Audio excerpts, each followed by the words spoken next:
Hi, in this video we'll be looking at how to create custom HTML reports and applications using the Sharperlight Web Channel and Publisher. I have a few examples. Here we have a list of products and their pictures, a custom grid where we can drag and drop items and have them grouped, and another variation of this. The examples given in this video will be for developers who have some knowledge of JavaScript and of course HTML.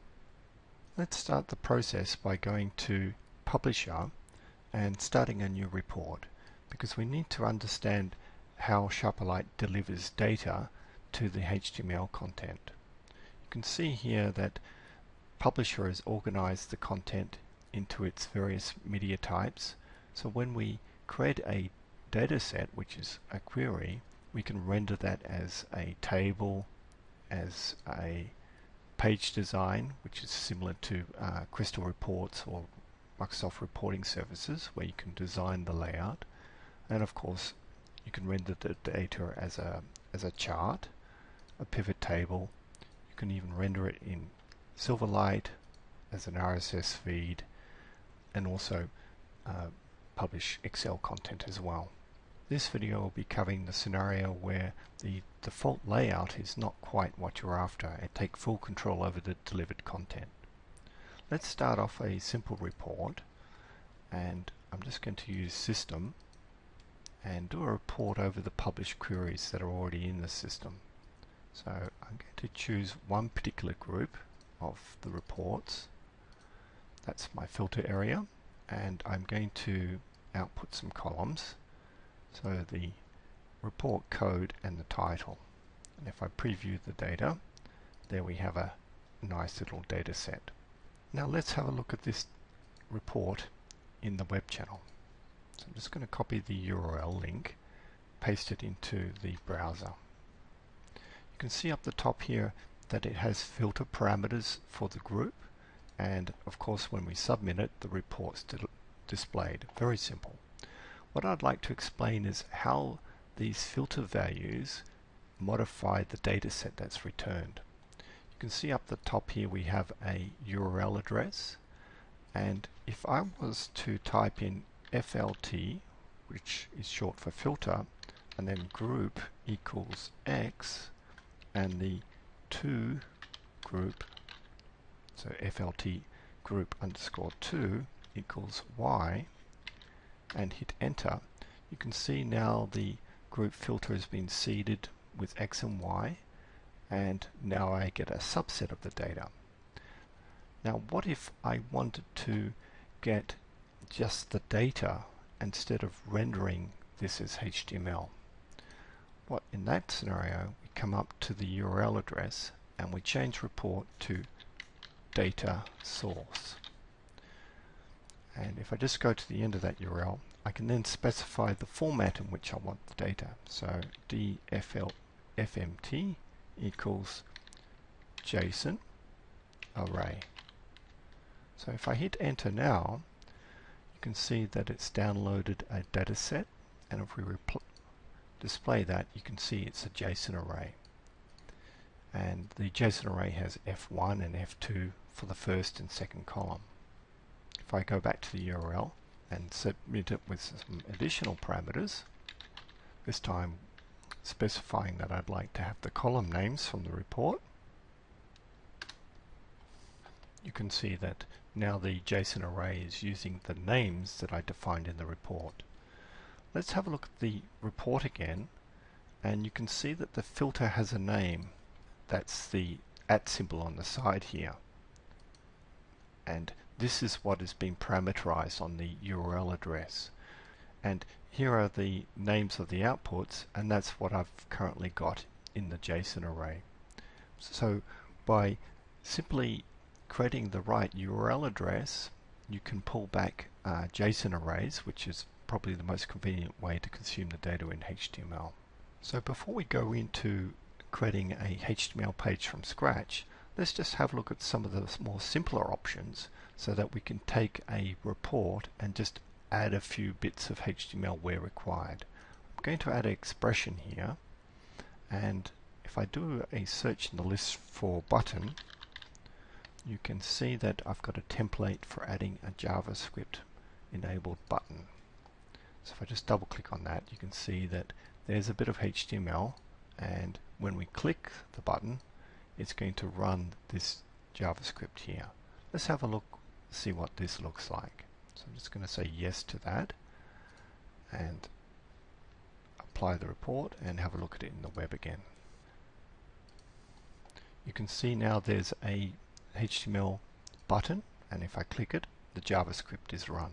So it's very easy to embed in an existing report HTML and JavaScript. There's other areas where you can embed HTML in existing reports. For example, this description area, if I was to break into HTML here and view that report, you'll see that that bit of HTML that I just created then will appear at the top of the report. On the report tab, you can see that there's various options for taking control over HTML. For example, here we can customize the CSS styling. We can create our own header section by just dropping in some HTML here, and that's quite useful for creating custom footers where there's logos and what have you.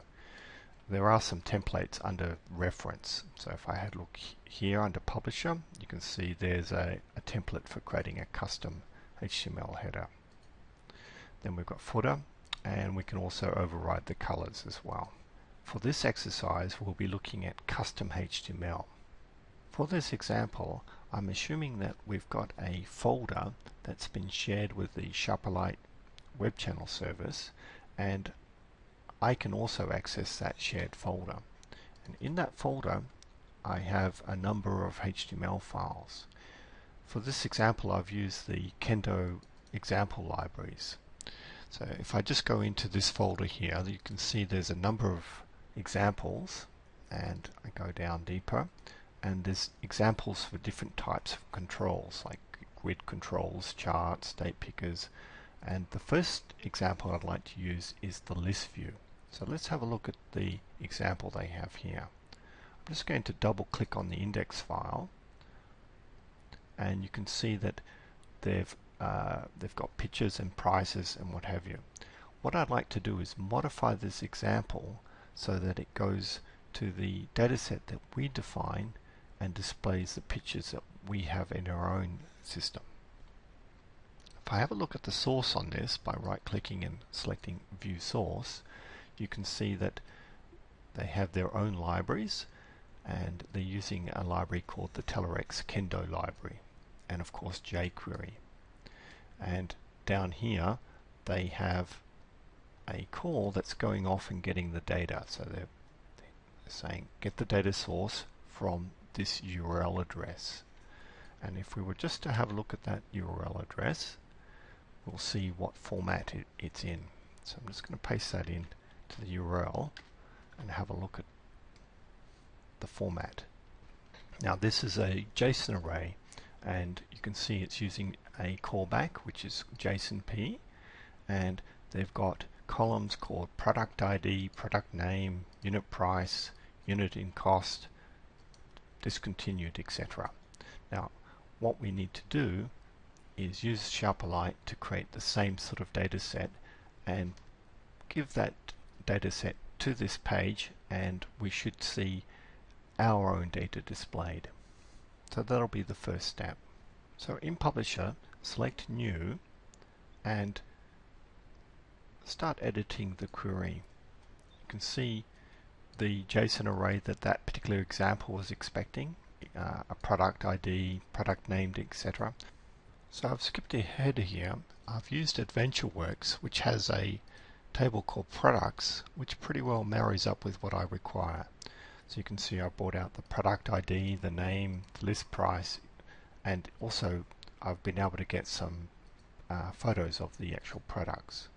Now the important part here is that I want it to use the same names as was used in the example. So each column I've gone through and named them, given them the same name as what's in the JSON array. If we preview this data, you You can see it's looking pretty good at this stage, but we're missing the image, which we'll come back to later. I'm just going to press OK and view the report in the browser as it is at this moment. So up the top here we have a filter on the price, and if we submit the report, there's no custom HTML yet, but we'll bring that in later. The first thing I'd like to deal with is bringing in the picture. So let's go back to the published report, and just like with the button, there's various templates for displaying pictures. So let's select Add Expression, and in the Find, do a search for image. There's various templates here, but what I'm going to do is select this one here, display a small to large image based on binary data. You can see it's given me the template, and it's using a HTML image to display the image. Now the image is coming out of the database, so we just need to register it as a blob. We're using the URL register ID to register the blob that's coming out of the database as a particular ID. So I'll just modify this example to use the product ID as a unique identifier for this particular image. So I'll just select that from the list, product ID. So that'll be the unique key that identifies this blob. And over here we actually put in, so I've got two pictures here, one's a large photo and one's a thumbnail. So I'm going to use the large photo, and here we have the size. So I'll just go OK there. Yes, it's HTML, and save that and preview the data. See, the first few items don't have an image, but if we skip through them, you can see there are images further on in the database. Right, the next stage is to bring in that custom HTML. So let's go to the Report tab, and where it says Custom HTML, just enable that and select Edit. By default, it's going to show us some HTML that we could modify and do our own thing, but let's delete that and import that example file from the folder. So I'm selecting Import, and if I browse to that folder location, which should be a network share that the server can see as well, I'm just going to select Index. See here it's asking us if we want to bring in the actual HTML content or create a link to that file. So we want a link, and it's just reminding us about the server needs to see that same network location. And you can see there's the link to the file that we have. And if I press OK, now this custom HTML will be displayed instead of our table. So I'm just going to go Apply, refresh the page, and there's our custom HTML. So it's been delivered through Sharperlight through the web channel. But at this stage, if we view the source, you can see it's modified these links to go to the various libraries, and if we come down a bit, you can see that our data source is still going out to the cloud and pulling down that data set. What we need to do is change this address here, which was bringing back this JSON array, to point to the one that's going to come out of our service using the data set that we just created. I've just opened up the index file that contains the HTML example in that network share location, and I'm scrolling down to where the address is for the data. What I'll do is I'll comment this address out and replace it with one that's going to come from Sharperlight. So I still need to keep the same syntax, and I'll put in quotes and paste in this special tag here. What Sharperlight can do is resolve variables in your HTML page. So this is a variable that's going to give us the URL address for the JSON callback, and it's going to use the names on the outputs. I'll show you where these special tags can be listed later on. Let's save this report now and refresh the page. You can see now that the page is picking up the data from Sharperlight, and it's displayed the correct labels, but it still hasn't quite got the image correct yet. And if we were to preview the source code and come down to that data section, you can see that that tag has now been resolved into the URL address to get the JSON array. So let's have a look at the original file and find out what we need to do to get that image in. So if I just scroll up a bit, you can see here that they've got a section that's dealing with displaying of the image. And they used a series of JPEG files in that folder structure, but we'd like to get that from the RESTful service. You can see that they're using the product name as a key, so let's replace this with a Sharperlight URL address. You can see here's another one of those variables, and it's getting the root address for the Sharperlight Web Channel and then getting an image, and that image is going to be that registered ID that we stored before, and the unique identifier for it is the picture ID underscore and then whatever the product name is. Let's save this and review the page again. You can see now that the images are starting to come through. So let's go back to the example.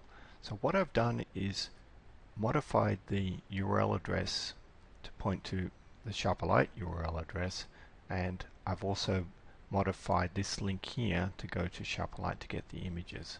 I'd like to explain a little bit more now about these sort of tags. So let's go back to Publisher, and if we go into Custom HTML, you can see there's a reference button here, and this allows us to put variables or links into the HTML. The ones that I've used in this example are here under URL. You can see there's the RESTful service root URL address, so that'll get us the base of the address. The other one I used was the query data. So this will give us the data that we've currently defined in Query Builder in various formats. So we can get it as a JSON array, or we can get it as a JSON array callback down here. And that's the one I've used in this example. Now, instead of using this variable here to get the URL address, I could have used a different method to build it up myself. I could have done something like this, where I've actually built up the URL address myself. So I've said I'd like to get the data from data source, this is the query I'd like to pull it back from, this is the format, I'd like to use the output names, and this is my session ID. Now if I was to do this, I wouldn't get the filter values that we had entered at the top, while if I use this format, those would automatically be appended to this URL address. The next thing I'd like to explain is about the libraries. When this HTML page was pulled in by Sharperlight, it automatically adjusted these references so it could find these libraries in the file system. But Sharperlight already has the Kendo library, it has a UI library, it has jQuery, it has various libraries already bundled on the server. So instead of using these particular libraries, we could adjust these addresses to use the ones that are online. If you're curious about the Sharperlight libraries that are included with the service, have a look at the resources folder under Program Files, Firelight, Sharperlight bin. You can see here are the various libraries, including Kendo, jQuery, and UI. So if we adjust those libraries up the top to match this structure here, we can pull them out of the service instead of the file system. I've already done that in this pre-prepared example, and you can see up the top here again I've used the root URL address, and I've just said resources and then jQuery, Kendo, etc. So originally it looked like that, and I've modified them to look like this. Now let's move on to another example and repeat the same process again, except this time we'll be using a JSON array that's actually in the HTML page instead of doing a link back to it. So if I just view the source on this particular example, you can see there's a large data set embedded in the HTML page. So it's not doing a link. So as before, I'm going through the examples that are in that folder on the shared drive, and I'm looking at the grid folder. And here we've got a index page, and here's the example. But it's using the data set that was built into the example, and just as before, we're going to change that to pull it back from the web channel. So here's the example, and it's using a Kendo grid to display the data. And if we have a look at the structure, you can see here we have the Kendo grid, and it's defining its data source. And they're using a JavaScript array to actually build up some random data. We'd like to change this to pull in a JSON array and just bring that array in just in this section here. And here we can see the names of the columns. So first name, last name, city, title, etc. Of course, we could modify these field names to match the data that we want to display. But what I'll do is marry up my data set with this example. So as we did before, we'll start a new publish query.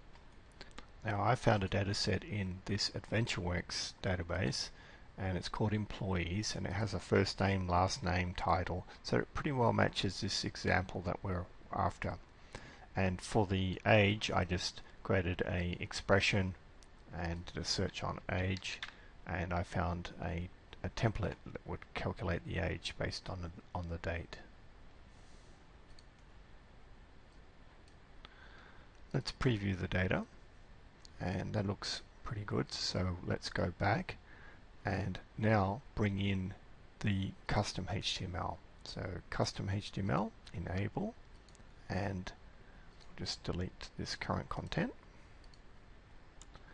and import.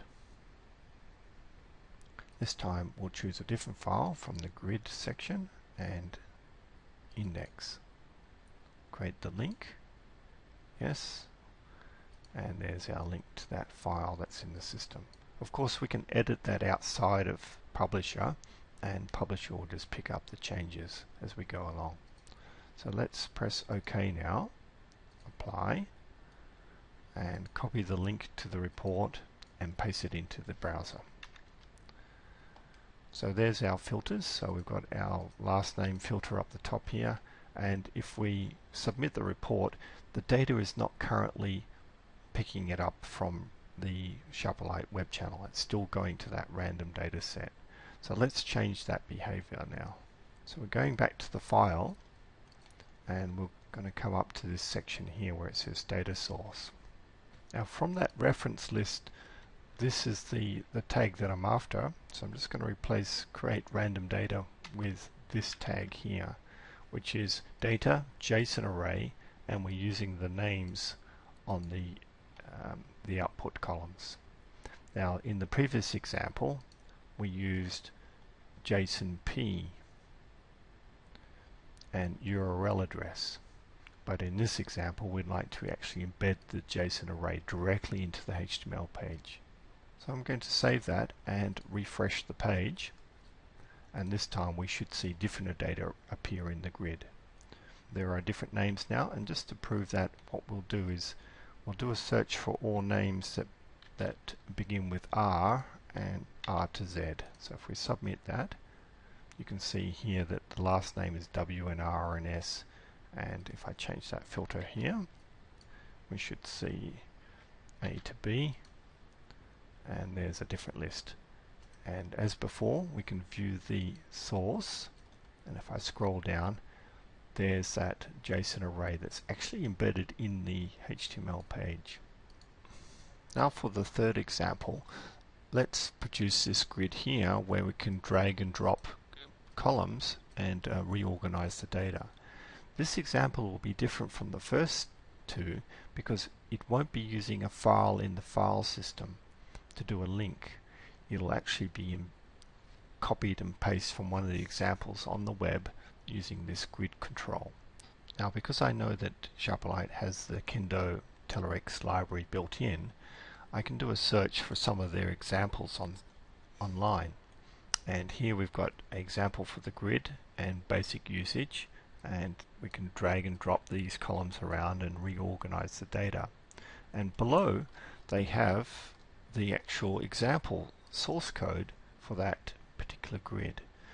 Let's have a look at the example. You can see that the data source is looking for things like contact name, title, company name, country, etc.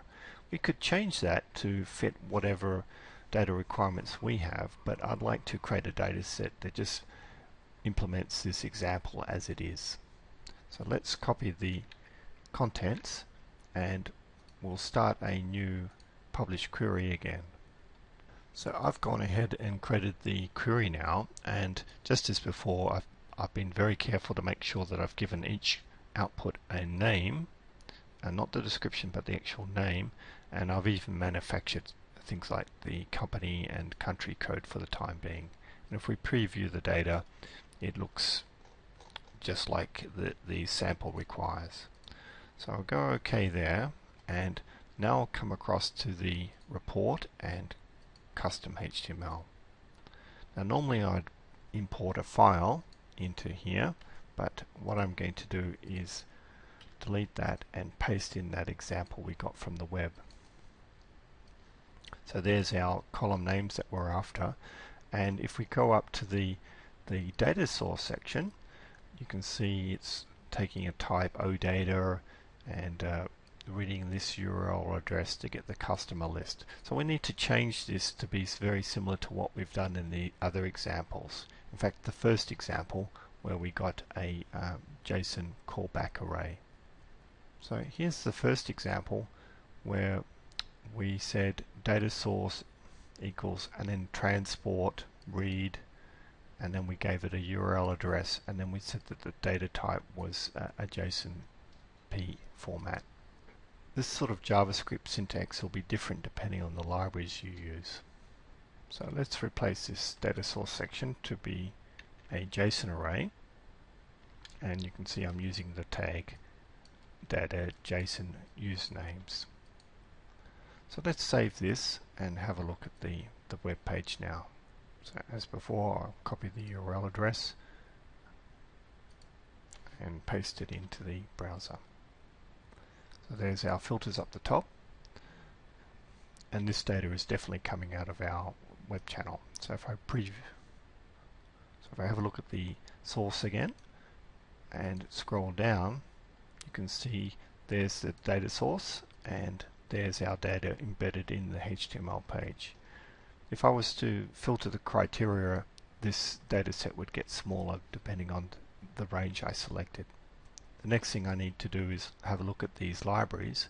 These libraries are currently coming off the cloud, and I could adjust them to go to the resources folder in the Sharperlight Web Channel by using the root address and then resources, etc. So let's quickly do that now.